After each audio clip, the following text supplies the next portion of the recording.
Si vous acceptez le sacrifice, tenez-vous sur vos pieds et répondez avec moi, gardez-vous!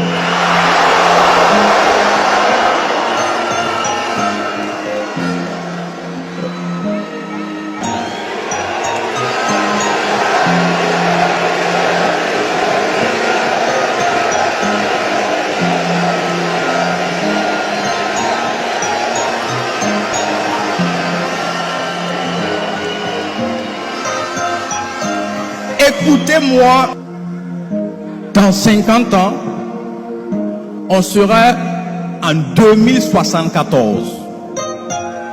Et en 2074, la plupart des jeunes dans cette salle auront entre 70 et 80 ans minimum. Je vais vous dire ce qui se passe entre 70 et 80 ans. À 70-80 ans, on a beaucoup de temps à revendre. On n'a plus beaucoup de choses à faire de janvier à décembre. À 70-80 ans, on réunit les petits-enfants. On les fait asseoir pour raconter sa jeunesse d'antan. Et c'est là qu'on parle de ses exploits. On parle de ses réalisations. C'est là qu'on parle de ses combats et de ses victoires engrangées. C'est là qu'on dit à notre époque, l'époque du capitaine Traoré, les impérialistes ont voulu essayer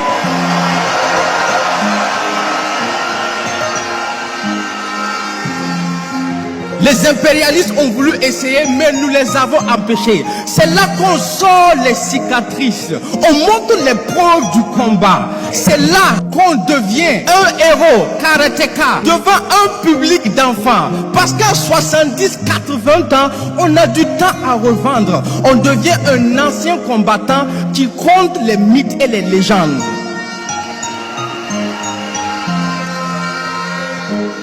Mais à 70-80 ans, on regrette ce qu'on a raté. On se rend compte qu'on s'est fait avoir par la plus grosse arnaque du temps. La plus grosse arnaque du siècle, ce n'est pas de dévaliser un pays, mais de faire croire à un jeune qu'il a du temps devant lui. Un jeune n'a pas de temps. Le temps, c'est pour les anciens. C'est à 70-80 ans qu'on a du temps à revendre, parce qu'on a peu de choses à faire de janvier à décembre. Alors j'entends dire, profite de ta jeunesse, parce qu'on ne vit qu'une seule fois. Mensonge et arnaque, on ne meurt qu'une seule fois, on vit tous les jours. Je les entends dire, ne te mets pas de pression, tu as du temps pour t'en sortir. Mensonge et arnaque.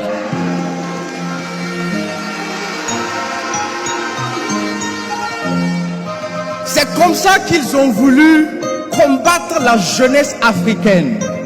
Les feuilletons à la con, la cigarette et la drogue, le sexe et l'alcool, les réseaux sociaux et leur prostitution, les jeux et l'abrutissement des mentalités n'ont qu'une seule raison et un seul objectif, vous faire perdre du temps, un temps que vous n'avez même pas.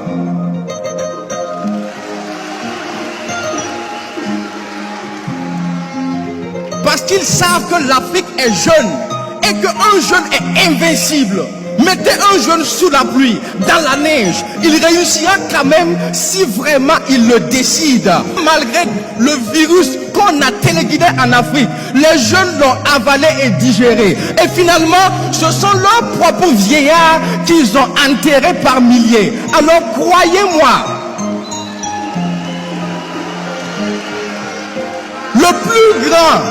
le plus grand regret de l'Occident, c'est d'avoir une population vieille. Alors oui, ils savent que l'Afrique est invincible à cause de sa jeunesse. Tant que cette jeunesse reste éveillée et prend ses responsabilités. Donc, si on ne peut pas vous vaincre, il faut coûte que coûte vous faire perdre du temps. Du temps que vous n'avez même pas.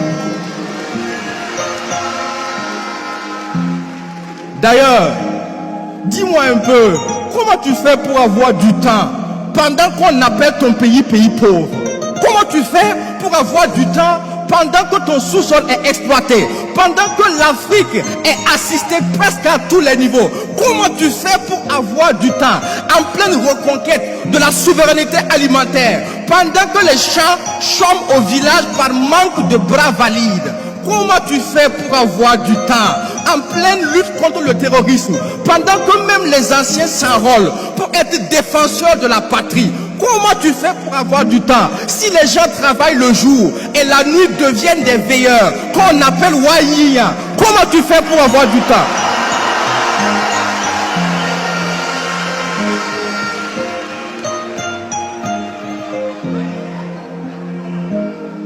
Comment tu fais pour avoir du temps en pleine refondation pendant que tu as made in China sur ton t-shirt et ton caleçon?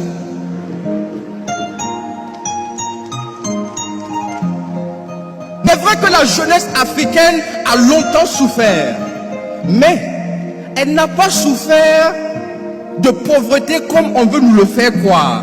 Le sous-sol africain est bien trop riche pour ça. La jeunesse n'a pas souffert d'analphabétisme comme on veut nous le faire croire. L'éducation africaine est bien trop bonne pour ça. La jeunesse africaine a plutôt souffert de manque de repères et de dirigeants dignes.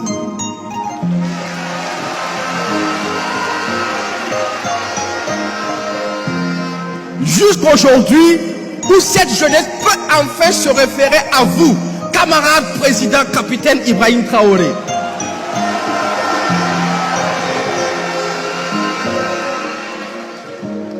Dès lors, tout a changé, parce que tout est devenu urgent, parce que tout est allé vite, et parce que l'Afrique est fière.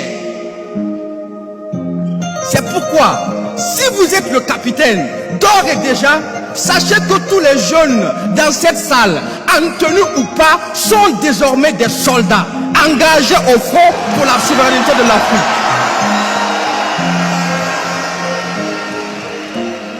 Alors, est-ce que vous m'entendez, soldats? Est-ce que vous m'entendez, soldats? Si vous acceptez le sacrifice, tenez-vous sur vos pieds et répondez avec moi, gardez-vous!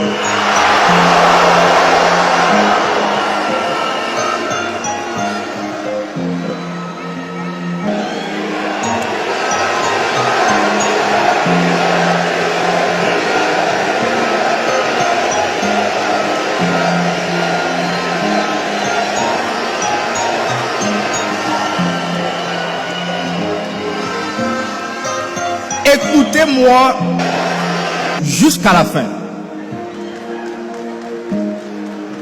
Dans 50 ans, on sera en 2074. Et en 2074, on sera des anciens combattants.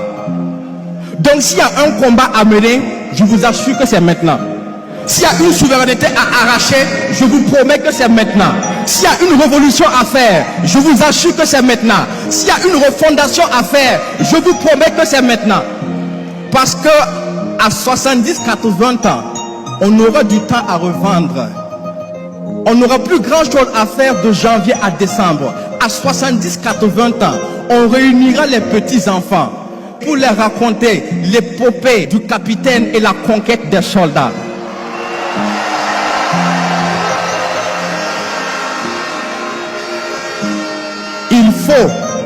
Il faut qu'il y ait de l'histoire et il faut qu'il y ait de l'action. Repos.